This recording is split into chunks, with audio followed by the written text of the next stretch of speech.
So today's story going to be a little bit different. As you know, we live in a semi-D. We've been here 25 years. We live at the end of quite a busy road. It's not a main road, but it's, it's one of the main roads that cut through. You have to use this because it's a long way to go round that way and a long way around to go this way. Anyway, where do we begin? I'm trying to explain the house to you. When we first bought the house 25 years ago, this was just a front garden. There was a front gate there and just a path. Anyway, first thing we ever did was knock down this, go in there. So we started with 2 rows of slabs, didn't we?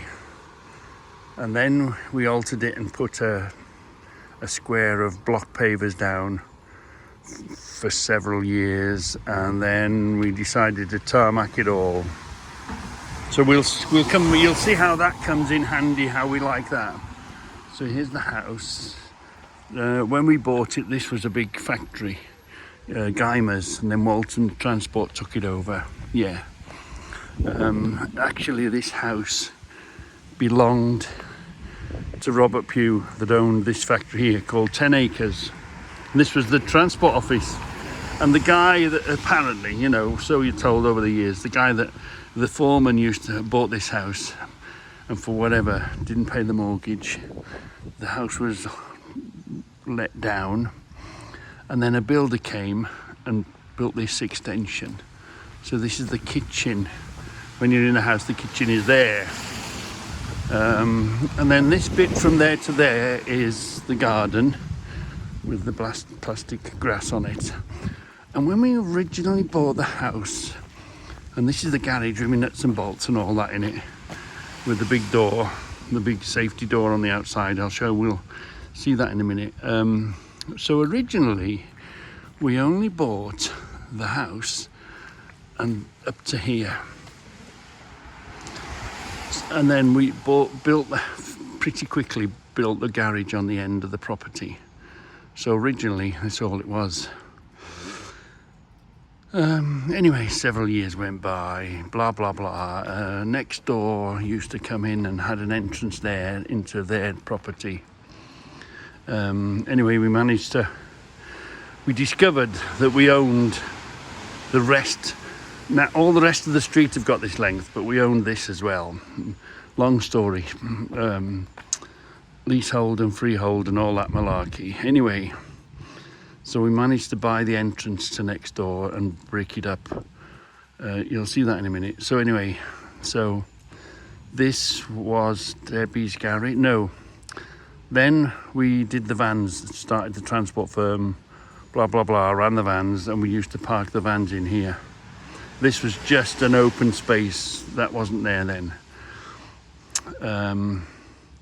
Anyway, when the vans moved out, we built a garage for Debbie's car here, didn't we? Which then became the Goldwing because her car was too big. Now here is the tent. I'm going to open this all up. This is big gates here. I'm going to open up this. Debbie's tent is going to be here. We want that car out of the way because we're going to bring the Goldwing out. We're going to wash it inside Debbie's tent and we're going to polish it in the garage at the end. Anyway, where are we? Yeah, so Debbie's tent is here. The end of this, and the greenhouse is here. This is where I keep the Peugeot. This is this is the end of the property, which is where, and the horses are up here, and people, they come up here, and this is the entrance to the back of the house. So everybody's house now, our house is as long as everybody else's house. We've all got big long gardens. But fortunately, we can get ours at the side, can't we, off this driveway. So let's do a bit of swapping and changing and moving, and we'll come and we'll revisit this, and I'll show you what I'm going to do. But anyway, these are 2 big gates. This is my baddie door. Yeah, my big baddie door. Right, so let's just sort a few things out and we'll come back. We'll do this again. The first job is take Debbie's car out of the Clark's garage, out of the tent, put that on the front, and then get the Puco, not the Puco, the Passat, and put that on the front as well, out the way. So we've got a nice clear garage there, and we've got a nice clear garage here. So let's do that. So we put Debbie's Mr. Mustard there, right. That's allowed us to, we'll bring the wing out of there, and we'll put it in here, and we'll be able to wash it and undercover, because it's raining today. It's not a good day today, so raining and polishing today. So we'll put the wing in there now, yeah. Then we'll open up and we'll come and get the Passat. There's the two cars out the way. Yeah, we can put them on the side, but Saturday there'll be visitors, there'll be people coming and going, so we like to sort of always keep it clear anyway, but visitors can come here now, can't they, and park, and we won't get the car scratched or bumped. Right, let's carry on. So let's go through the garden. For a small garden, false grass has been a great thing. And of course we put a little patio in here, didn't we?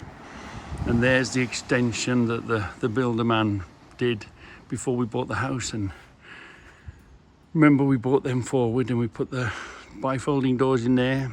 They're working lovely in the nice weather. Right, so let's get through the security now, and let's go into this garage. And of course this is Debbie's shed, well, and the gardening and all that keeps away. So let's get in. Let's get in through the security now then.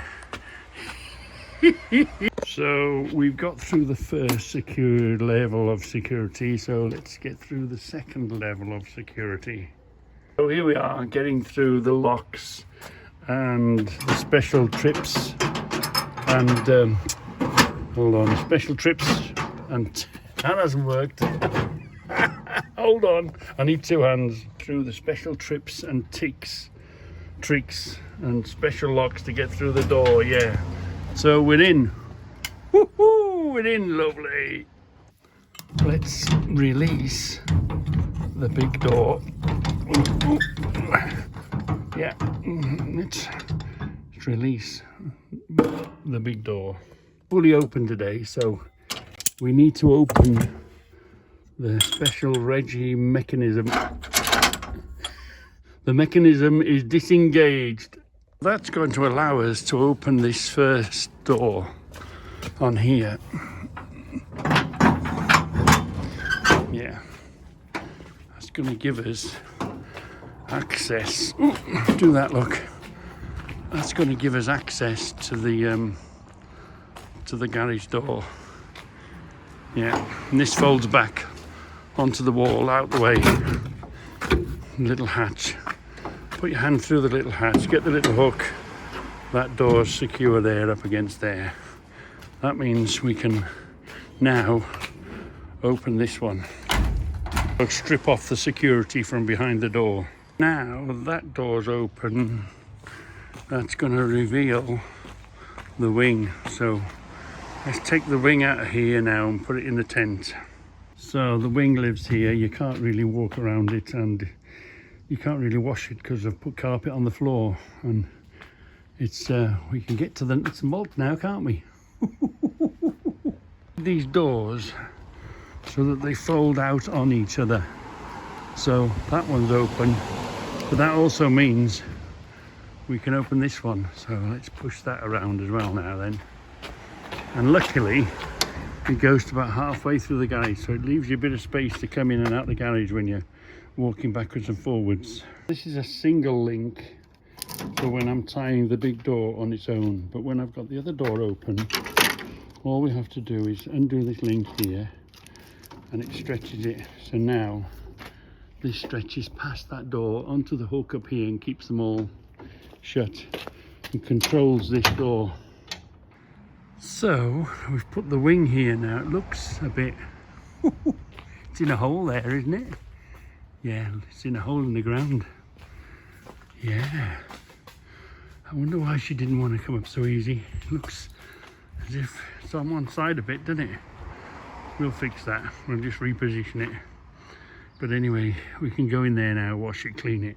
It doesn't matter about the floor. It is one of those jobs to do, put a floor in here. Same as we put a floor in the garage. So anyway, oh yeah. And let's open this as well now then. So, this door, these gates, these big green gates here used to be across here, which used to go into Guymer's, the old yard. So it was very handy at the time.